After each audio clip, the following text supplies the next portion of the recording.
जिस देश में नेता फेल हो गए वहां एक शिक्षक ने सिस्टम खड़ा कर दिया। आज जरा ध्यान से सुनना, ये वीडियो शोर मचाने के लिए नहीं है, ये वीडियो सवाल उठाने के लिए है। क्योंकि आज हम उस देश में जी रहे हैं जहां संसद की कुर्सियां महंगी हैं, नेताओं के बंगले महंगे हैं, चुनाव महंगे हैं, लेकिन अगर कुछ सस्ता नहीं है तो वो है इलाज। आज भारत में बीमारी सिर्फ शरीर को नहीं मारती, बीमारी गरीब की इज्जत, जमीन और भविष्य सब कुछ मार देती है। अस्पताल का नाम सुनते ही डर क्यों लगता है? सोचो जरा, एक गरीब मजदूर जिसकी जेब में 500 रुपए हैं, अगर उसका बच्चा बीमार हो जाए तो सबसे पहले वो भगवान को याद करता है, क्योंकि अस्पताल का नाम अब इलाज नहीं, लूट बन चुका है। पहले एडमिशन फीस, फिर टेस्ट, फिर आईसीयू, फिर दवा, और अंत में ऐसा बिल कि इंसान जिंदा बच जाए लेकिन जिंदगी मर जाए। अब यहां कहानी बदलती है। इसी देश में, इसी सिस्टम में, इसी लूट खसोट के बीच पटना में एक ऐसा इंसान खड़ा होता है जो कहता है, अगर पढ़ाकर कमाया है तो समाज को लौटाना फर्ज है। ये कोई नेता नहीं, ये कोई मंत्री नहीं, ये कोई अरबपति नहीं, ये हैं खान सर, एक शिक्षक। जो नेता से बड़ा निकला भाई, जरा दिमाग खोलकर सोच।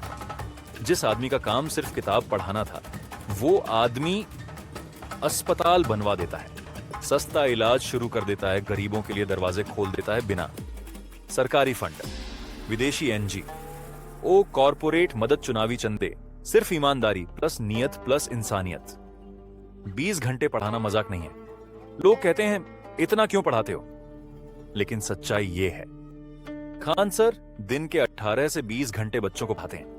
यूपीएससी, एसएससी, रेलवे, एनडीएसीडीएस, उन बच्चों को जिनके घरों में एसी नहीं, सुविधा नहीं, लेकिन सपने जिंदा है। और फिर भी ये आदमी थकता नहीं। सोचो, दिन भर क्लास, रात को अस्पताल, फोन पर मरीजों की हालत, स्टाफ से बातचीत, फिर सुबह वापस क्लासरूम। ये सब कोई मजबूरी नहीं, ये सब जुनून है। ये अस्पताल सिर्फ इमारत नहीं है भाई, ये समझना जरूरी है। ये अस्पताल ईंट सीमेंट की बिल्डिंग नहीं है। ये अस्पताल उस मां की उम्मीद है जो प्राइवेट अस्पताल के बाहर रो रही थी। उस बाप की इज्जत है जो कर्ज में डूबने वाला था। उस बच्चे की सांस है जिसे सिस्टम मरने दे रहा था। कम दाम में इलाज, ये कैसे संभव है? सवाल उठता है, इतना सस्ता इलाज कैसे?